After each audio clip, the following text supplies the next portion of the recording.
시작하겠습니다. 네, 환영하시나요? 네, 환영 안 하시는 것 같아가지고. 지난주에는 남유다 왕의 가장 악한 왕들 중에 한 명이었던 아하스 왕에 대해서 살펴봤죠. 아하스 왕이 악한 왕으로 하나님께서 보셨는데요. 왜 악한 왕이었냐? 무슨 일을 했길래? 바알 신상을 만들고 그리고 아세라 목상, 나무로 만든 동상을 만들어서 그 만든 이유들이 뭘까요? 풍요를 간구하는 거죠. 그러니까 돈 많이 벌게 해달라 뭐 이런 겁니다. 심지어 자기 아들을 몰렉 신에게 불태워서 바치는 아들을 불로 태워서 내 소원을 이루겠다. 그 정신 나간 짓이죠. 그래서 하나님이 가장 싫어하는 인신제사까지 드리는 일을 아하스 왕이 했던 것이죠. 그러니까 부자가 되고 강해지고 유명해질 수만 있다면 뭐 여호와건 무슨 신이건 몰렉이건 바알이건 아세라건 상관이 없는 거예요. 그러니까 내 소원이 제일 중요한 것이죠. 그래서 구약 성경에서 등장하는 악한 사람으로 분류되는 사람들의 특징은 자기가 가장 중심이 되어지는 것이다. 그것이 바로 핵심 세상이다라는 것을 알 수 있습니다. 그래서 하나님께서 그 아하스 왕의 그 못된 죄악들 그리고 온 나라를 그렇게 죄악으로 이끌고 가는 그러한 죄악 때문에 벌을 주셨는데요. 기억나십니까? 어떤 벌을 주셨습니까? 남유다가 공격을 받죠. 무려 네 나라에 의해서 공격을 받았습니다. 위에 아람이 있었죠. 아람 나라의 공격을 받았고 그리고 남유다의 바로 위에 있는 북이스라엘이 이 아람과 연합을 해서 공격을 했습니다. 기억나시죠? 그리고 남쪽에서는 블레셋과 그리고 오른쪽에서 에돔이 공격을 해오는 그런 총체적인 침입을 하나님의 징계로 심판으로 벌로 받은 거죠. 그럼 여러분 이렇게 하나님의 벌이 세고 자신이 이렇게 힘든 상황 가운데 있으면 하나님을 찾을 것 같잖아요. 근데 찾지 않았습니다. 끝까지 찾지 않고 오히려 누구에게 손을 벌렸습니까? 아수르 왕에게 도움을 구했었죠.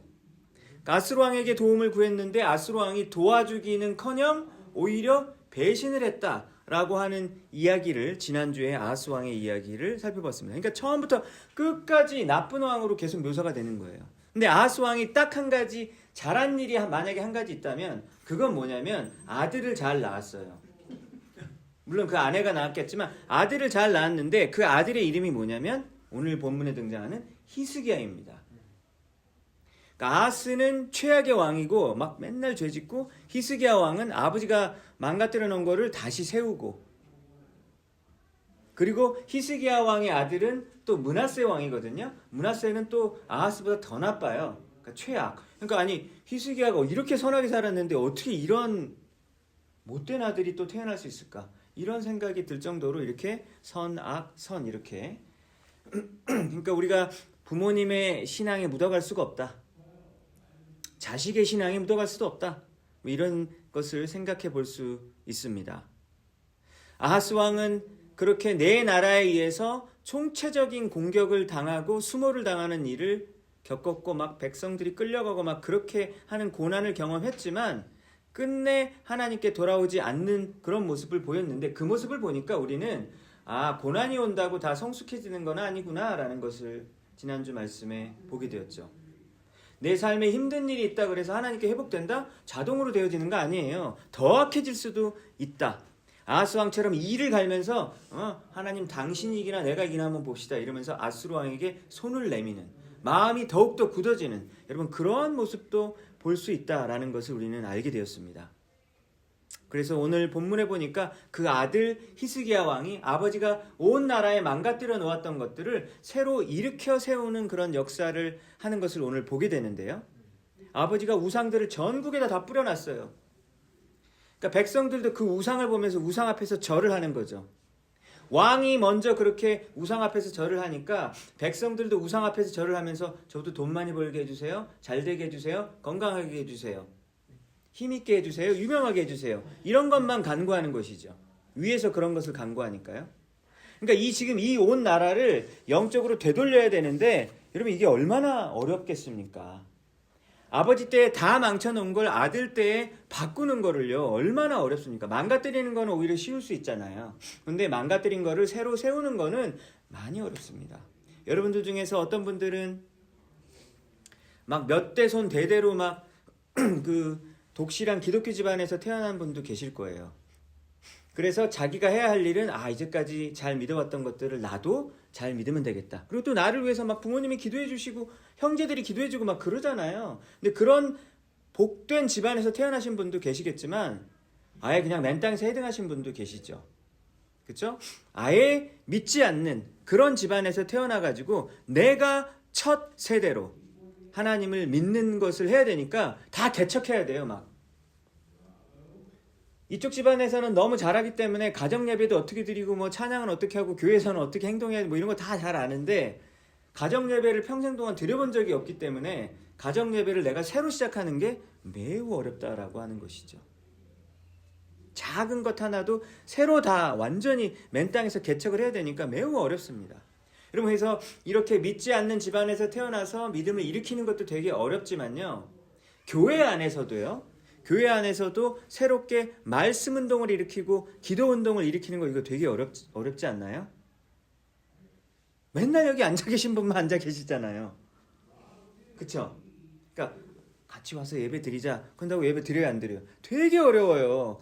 더 예배 와서 더 그리고 기도하자. 이렇게 하기가 한 사람 바꾸기가 어렵다라고 하는 겁니다.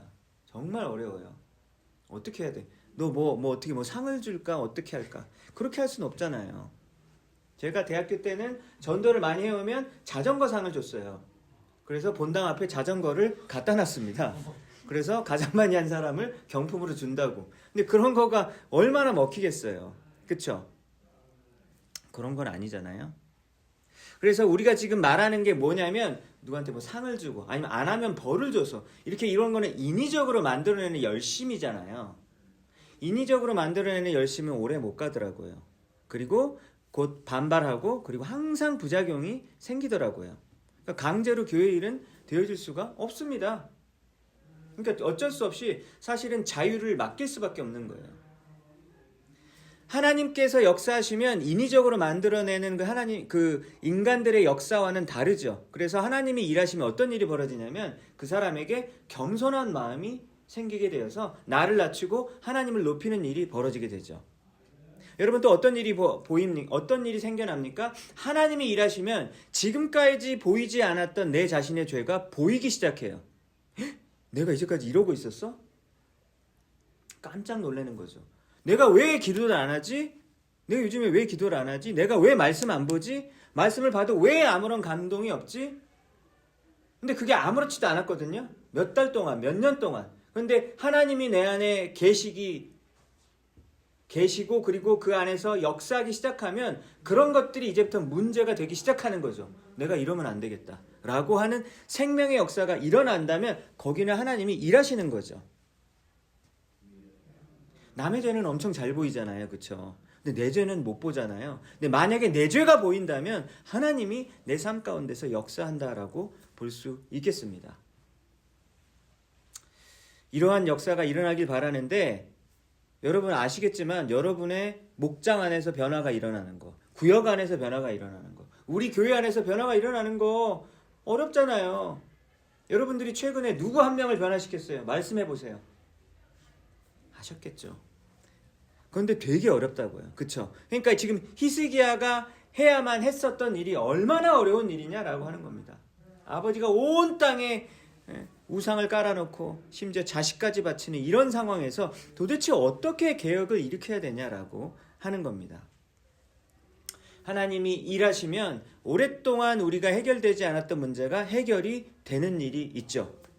또 어떤 일이 있습니까? 하나님이 일하시면 문제가 해결이 되지 않아도 그 문제가 더 이상 나에게 문제가 되지 않는 거예요. 해결이 안 됐어요? 그런데 어제 그 문제 때문에 내가 너무 헉헉대는데 오늘 내가 성령 충만하면요.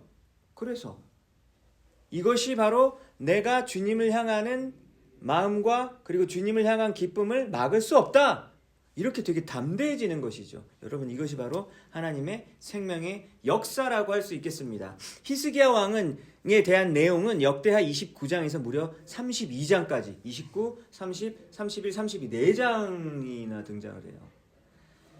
근데 여러분, 열왕기서나 역대기서를 보면요, 어떤 왕은요 한 절 두 절 나오는 왕이 있어요. 누가 죄를 지었더라 끝. 그리고 뭐 왕의 묘에 묻히지 못하더라 끝.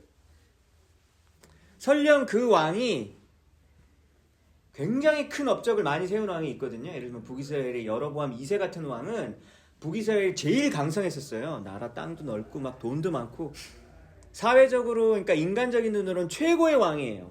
그런데 하나님은 몇 글자 정도 되니까요? 끝.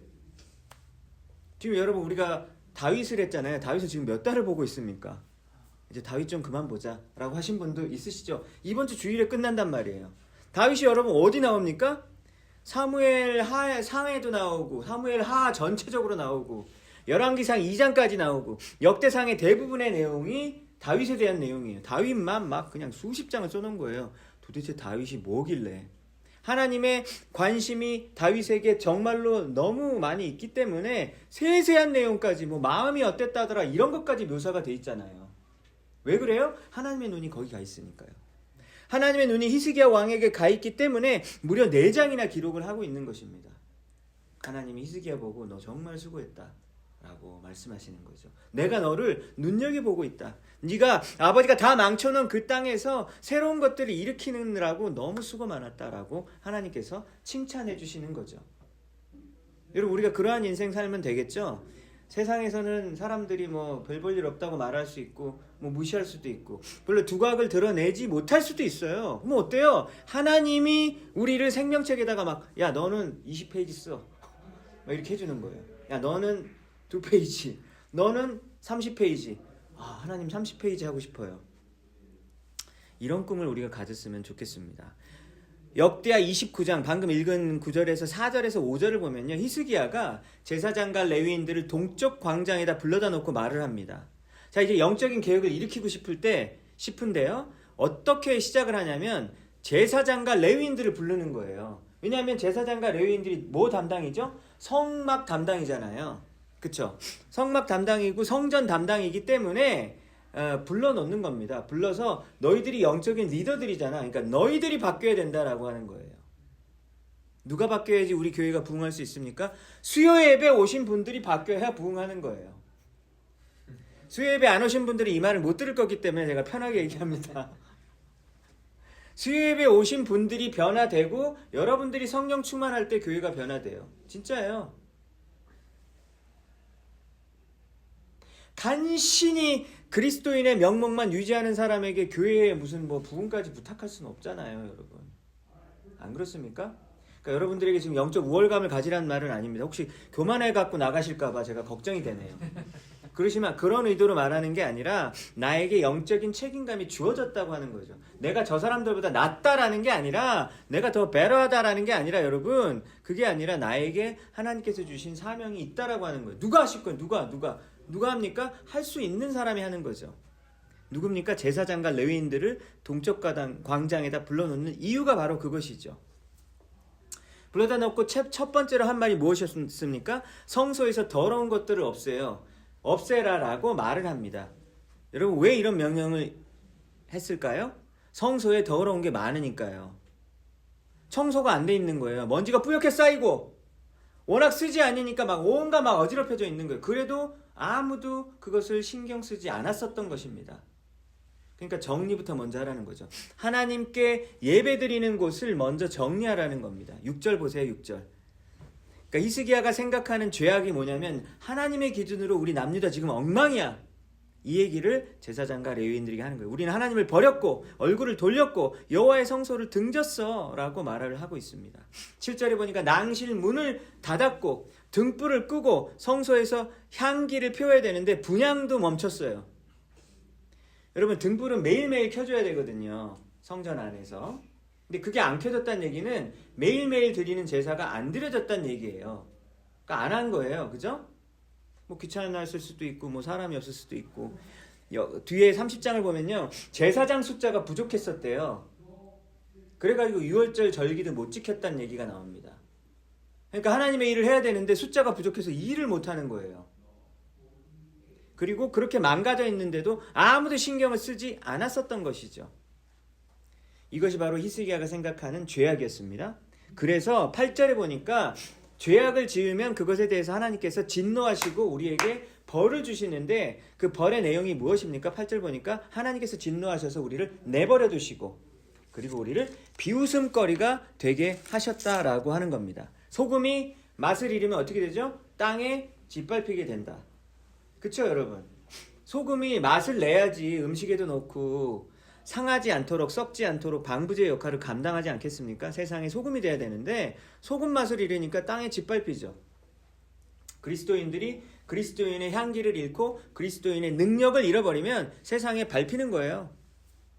너 도대체 세상과 너랑 차이가 뭐야? 이렇게 생각하는 거죠. 아니 너 교회 다니면서 어떻게 하는 짓은 나랑 똑같냐? 속으로 비웃고 있습니다. 여러분 그 사람들이. 구별돼야 되는 것이죠. 거룩해야 되는 것이죠. 여러분에게 차이점이 없다면 우리는 밟힐 수밖에 없는 것입니다. 9절을 보니까 우리의 자녀와 아내들이 사로잡혔다라고 합니다. 언제 잡혀갔죠? 지난주 수요예배 때 아하스 왕 때 여러분 북이스라엘 사람들이 막 20만 명 끌고 간 얘기 했었잖아요. 그렇죠? 그것을 이야기하는 겁니다. 여러분 이렇게 완전히 무너지고 하나님의 진노 가운데 심판 가운데 있었던 이 남유다 땅을 히스기야 왕이 주도해서 이렇게 일으켜 세우는 그런 이야기가 역대하 29장, 30장, 31장, 32장에 나와 있습니다. 여러분들 가운데서 영적인 황무지, 영적인 광야 가운데 지금 계시는 분이 있을지 모르겠어요. 아 요즘에 진짜 내가 습관대로 하기는 하는데 참 좋은 습관이죠.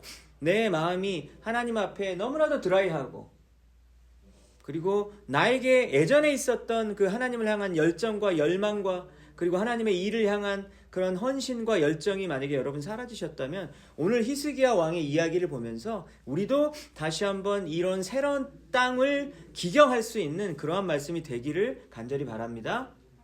여러분 10절을 한번 볼까요? 10절에 보니까 29장 10절에 보니까 이제 하나님과 언약을 세워 그 맹렬한 진노를 우리에게서 떠나게 할 마음이 내게 있노니 이렇게 돼 있죠. 누구한테 있다고요? 나한테 있다고요. 히스기야 왕 나에게 있다고요. 제사장과 레위인들 불러놓고 야 우리 언약 세우고 하나님의 진노가 우리에게 떠나야 된다라는 그런 생각이 나에게 있다는 거예요. 우리가 언제까지 하나님의 진노를 계속 받고 살아야 되겠냐? 이 마음이 히스기야 한 명에게 임했었던 겁니다. 여러분 한 명의 마음속에서 이 하나님의 마음을 품게 되면 되는 거예요. 히스기야 한 명이 그러한 하나님의 마음을 가지면 되는 겁니다. 그래서 자신이 하나님께 받은 그 비전과 그리고 자신이 하나님이 주신 그 눈으로 바라보는 영적인 문제를 바라보고 그리고 나서 그 비전을 레위인과 제사장들과 나누는 거죠. 이거 이대로 놔두면 안 된다라고 하는 것이죠. 여러분 한 명이 시작하면 주님의 일이 시작되어질 수 있습니다. 여러분 마음 가운데 아니 왕이잖아요. 히스기야는 왕이니까 가능한 거겠죠. 아니 그 전 왕들도 보셨잖아요. 전 왕은 또 못하는 왕도 있잖아요. 그러니까 왕이라고 다 하는 거 아니잖아요. 예수님이 제자들을 12명 부르시는데 12명이 얼마나 중요해요. 12명으로 신약 교회를 세우셔야 되니까요. 12명으로 세계 전도를 하셔야 되니까. 왜냐면 갈릴리에만 예수님의 복음이 머무르면 안 되고 전 세계에 퍼져야 되잖아요. 그렇다면 12명을 세워야 되는데 12명이 얼마나 중요해요. 그쵸? 근데 그 사람들을 왜 갈릴리 어부 출신들을 막 부르고 막 로마 정부를 위해서 세금 걷는 마태 같은 죄인을 부르고 그러면 안 될 것 같지 않아요? 정말로 임팩트 있게 사역을 하려면 누구를 불러야 돼요? 헤롯 왕을 전도하고 본디오 빌라도를 전도하고 대제사장을 전도해야죠. 그래야지 임팩트가 팍 나서 그냥 막 나라가 뒤집어지지 않겠습니까? 근데 그렇게 하지 않으시잖아요. 아무도 모르는 너 누군데? 라고 하고 베드로가 막 웅변을 하면서 설교를 하면서 하나님의 말씀을 전하니까 사람들이 놀래잖아요. 쟤 어디서 교육받았어? 깜짝 놀라는 거예요. 그러니까 그렇게 주목하지 않았던 사람들을 예수님이 사용하셨다라고 하는 겁니다. 그게 무엇입니까, 여러분? 한 명이 변하면 되는 거예요. 그 사람의 어떤 백그라운드나 이런 게 중요한 게 아니라 한 명의 마음속에 하나님의 꿈꾸시는 일을 그 한 사람이 품으면 된다라고 하는 것이죠. 여러분 그 사람이 바로 여러분들이 되시기를 바랍니다. 하나님의 비전이 뭐예요? 하나님이 마음이 아프신 곳을 보고 나도 마음이 아프고, 하나님이 기뻐하시는 것을 볼 때 나도 기쁜 거. 여러분 그게 바로 하나님의 비전이죠.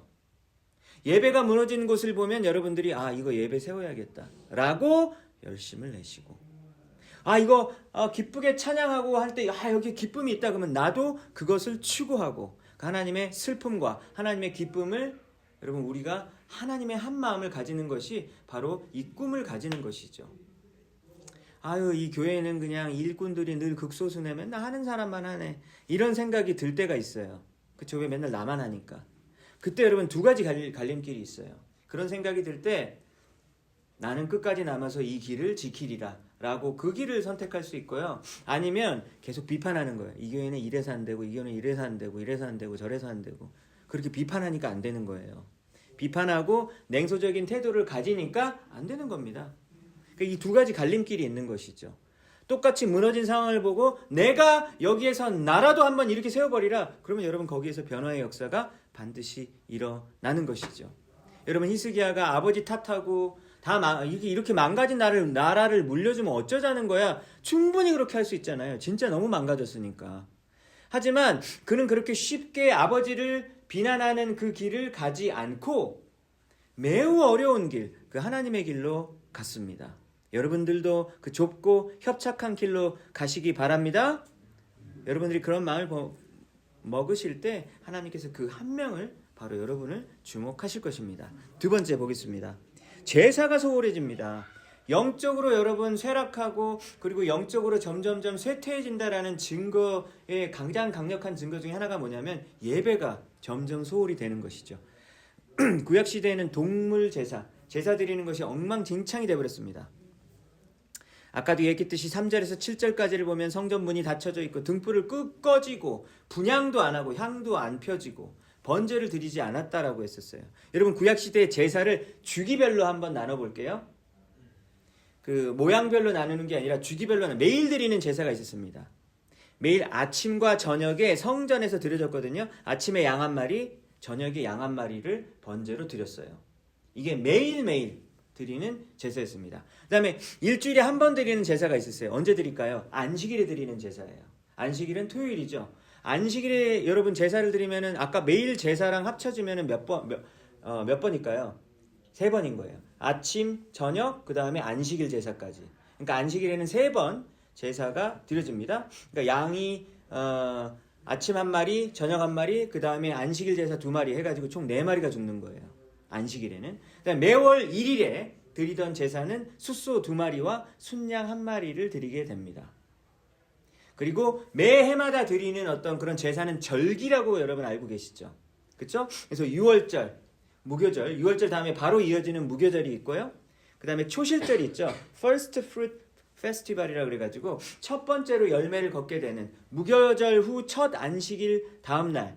그 다음에 77절이라고 있습니다. 77절은 초실절 후 다음에 7번째 주에 하는 77절이 있고요. 나팔절이 있어요. 나팔절은 7월 1일에 드리는 절기입니다. 속죄일은 7월 10일에 하는 절기였었어요. 초막절은 7월 15일에서 21일까지 하는 그런 절기가 있었습니다.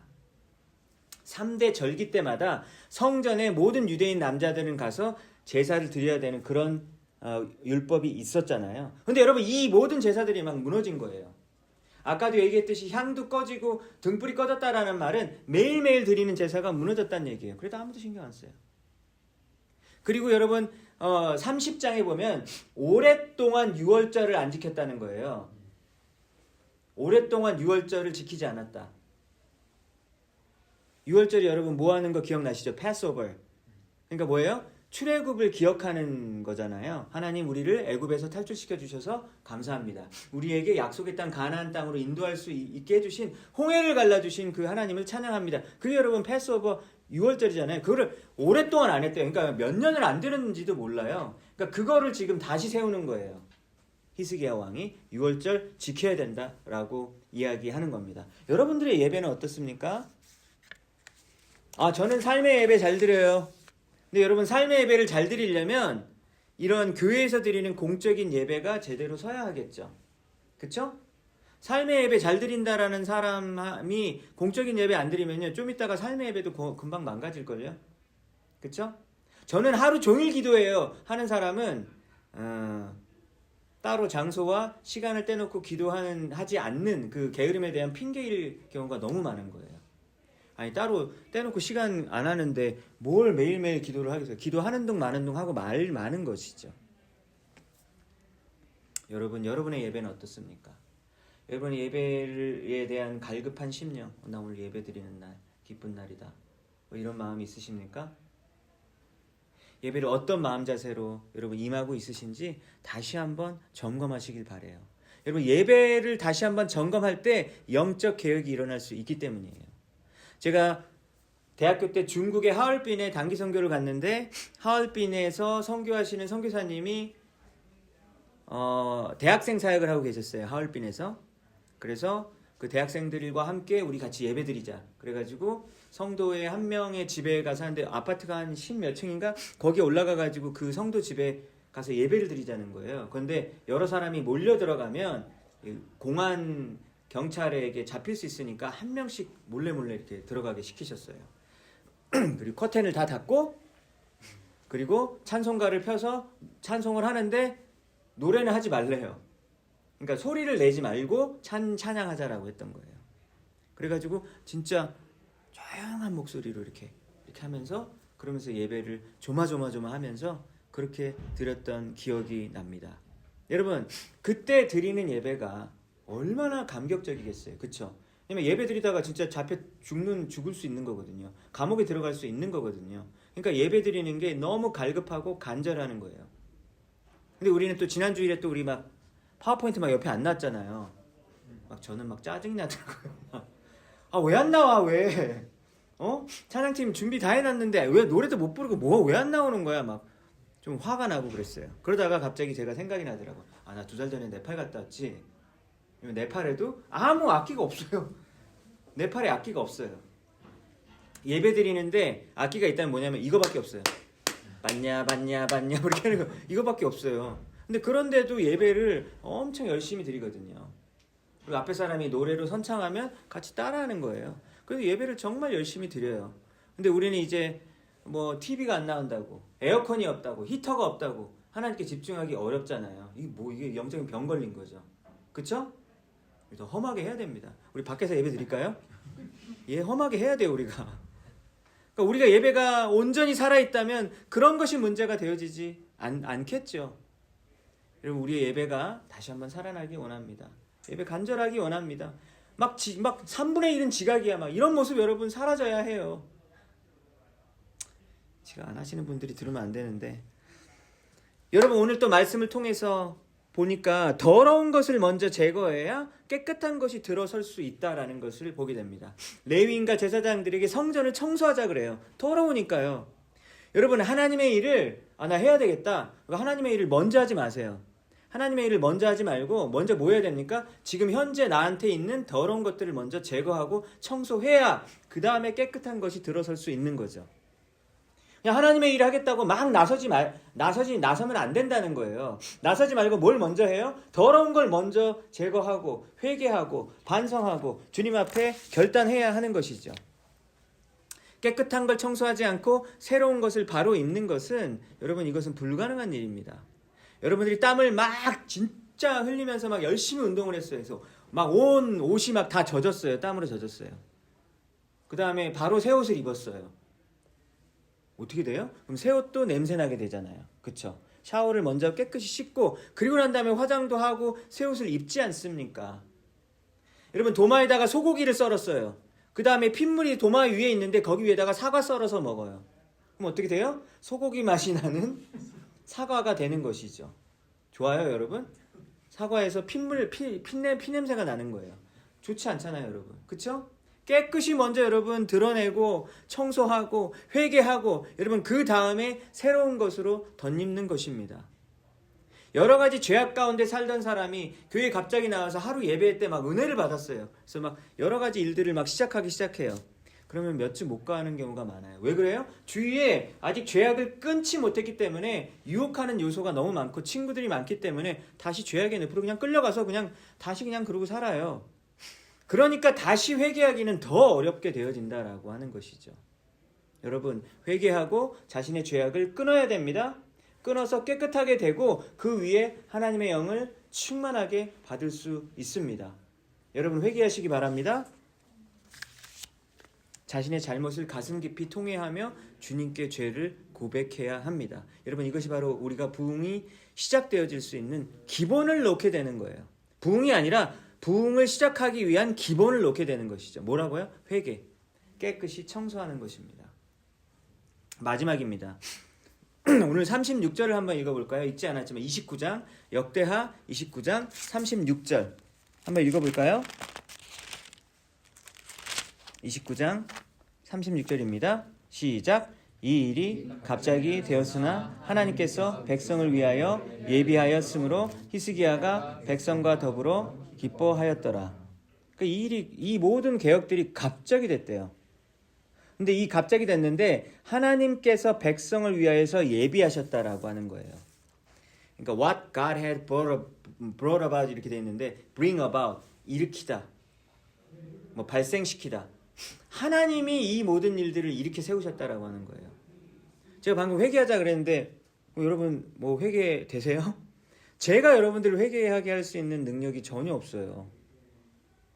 이거는 하나님만이 하실 수 있거든요. 한 명을 하나님께서 주목하신다. 예배를 회복하자. 정결하게 회개하자. 이런 세 가지를 살펴봤는데 여러분 이 모든 세 가지 일은 인간의 힘으로는 할 수가 없는 일이더라고요. 한 명이 여러분 세워지는 게 얼마나 어려운지 아까도 잠깐 이야기하지 않았습니까? 저는 예배가 끝날 때마다 낙심이 될 때가 너무 많아요. 왜냐면 제 눈에 봤을 때는 아무것도 안 변하더라고요. 어려움이 있는 분들의 고통은 그대로 있는 거예요. 질병이 있는 분의 질병 상태도 그대로. 제가 봤을 때 저분은 좀 회개해야 될 것 같은데 회개를 해야 될 분은 전혀 회개를 하지 않고 똑같은 말과 똑같은 행동의 패턴을 보일 때 낙심이 돼요. 왜냐하면 내가 이 예배를 망쳤구나. 얼마나 말씀이 능력이 없으면 이렇게 사람들이 변화가 안 될까. 너무 낙심이 되는 거예요. 근데 이제 그거는 저의 관점이겠죠. 근데 그런 감정을 가질 때가 한 10번 중에 8번 정도는 그런 것 같아요. 너무 낙심이 되는 거예요. 아무것도 변한 것이 없을 때 영적 무능과 그리고 무력감을 느끼게 되는데 예배가 냉랭하고 회개가 없을 때 제가 무력감을 느끼게 되는데 근데 여러분 그것은 사실 제가 그렇게 느끼는 거지만 그거는 제 소관이 아니에요. 제가 할 수 있는 일이 아니잖아요. 그러니까 제가 낙심한 것도 사실은 월권입니다. 네가 뭔데 왜 낙심하니? 그건 내가 해야 할 일이잖아. 그건 하나님이 하실 일이잖아요. 그렇죠? 한 명이 변하고 제사가 회복되고 예배가 회복되고 더러운 죄악에서 돌이키는 이런 놀라운 생명의 역사는 어떤 인간도 여러분 사람이 할 수 없는 일입니다. 히스기야가 여러분 리더십이 되게 뛰어나가지고 히스기야가 믿음이 강해서 이런 일이 가능했던 것이 전혀 아니다라고 하는 것을 36절에서 말하고 있는 것이죠. 그런데 하나님께서 일을 하셔야 되는데 하나님이 일을 하실 때 반드시 사람을 사용하셔서 그 일을 하시는 거죠. 근데 우리가 하나님께 쓰임받는 도구가 되기 위해서는 어떻게 해야 될까요? 내가 뻣뻣하게 살아있을 때는 하나님이 일하지 않습니다. 네 맘대로 하는구나. 그럼 네가 한번 해봐. 그러니까 우리가 한 만큼 정도의 그런 일들밖에 안 되겠죠. 하나님의 영광을 본인이 가로채는 것이죠. 내가 아직 뻣뻣하게 살아있다라는 것. 내가 살아있다라고 하는 하나님이 살아있지 않고 내가 뻣뻣하게 살아있다라고 하는 증거 중에 여러분 확실한 게 뭐냐면 혹시 여러분들이 조금 다른 사람에게 무시당하는 것 같은 생각이 들 때가 있잖아요. 이 사람 나한테 왜 이렇게 예의 없이 하지? 이럴 때 너무 화가 나요. 너무 막 화가 나고 계속 생각이 나요. 왜 그럴까요? 내가 아직 많이 살아있으니까 그런 거죠. 만약에 내가 아무것도 아니라면 왜 화가 납니까? 화가 안 나요. 그러니까 이게 자존감 너무 없어지는 거 아니에요? 그게 아니라 여러분 내가 죽고 예수가 살면 조금 무시당해도 괜찮아요. 아니 주님 사역하다가 무시 좀 당하면 어때? 문자 보내서 답장 안 오면 좀 어때? 괜찮은 거예요. 공동체 안에서 내 존재감이 없을 때, 내가 이렇게 했는데 왜 아무도 안 알아주지? 너무 서운하면, 지나치게 서운하면 여러분 그건 아직도 우리가 뻣뻣하게 살아 있다라고 하는 모습의 하나일 것입니다. 여러분, 우리를 통하여 하나님께서 일해 주셨으면 좋겠습니다. 하나님께서 우리를 사용하셔서 하나님 이런 놀라운 생명의 역사가 우리를 통해서 일어나기 원합니다. 내 안에 계신 예수 그리스도께서 살아나셔서 내 주위에 우리 가정이 변하고 내 주위에 있는 사람들이 변하고 나의 직장이 변하고 우리 교회가 변하고 우리 목장이 변하고 우리 구역이 변하는 놀라운 역사가 나 한 명을 통해서 일어날 수 있도록 주님께서 나를 사용하여 주시옵소서라고 간구하시는 여러분들 모두가 되시기를 주님의 이름으로 축복합니다.